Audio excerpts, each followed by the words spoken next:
தெரியாது. ஏன்னா அவருக்கு தெரிஞ்ச இடம் பாலகிருஷ்ணன் நகர். அந்த ஒரு இடத்துல தான் இருப்பாரு, ஒரு இடத்துல தான் அட்டி போடுவார்.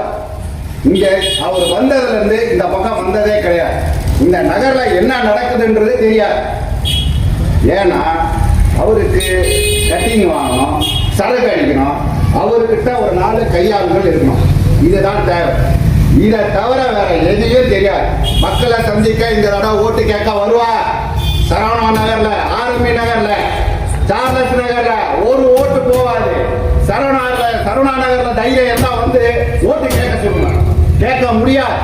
ஏன்னா பாதி பேர் பிஜேபி, பாதி பேர் ஏடிஎம்கே. இதை தவிர்த்து 1, 2, 3 பேர் தான் டிஎம்கே. யாரும் வர முடியாது. நாளை நம்மதே அண்ணா எடப்பாடி தான் வர எதிர்த்து நிற்கிறோம். நம்ம கிட்ட தான் இருக்கு எல்லாம். அதனால இந்த தடவை மாத்தி ஓட்டு போடுங்க. நான் ஒரு காலத்துல திமுக இருந்தவன் தான், தெரியாத இருந்துட்டேன். 49 வருஷம். எத்தனை வருஷம்? 49 வருஷம் தெரியாத இருந்துட்டேன். இப்பதான் புரிஞ்சிருக்கிறேன். அதனால இது என்னென்ன பண்ணுவான்னு எனக்கு தெரியும்.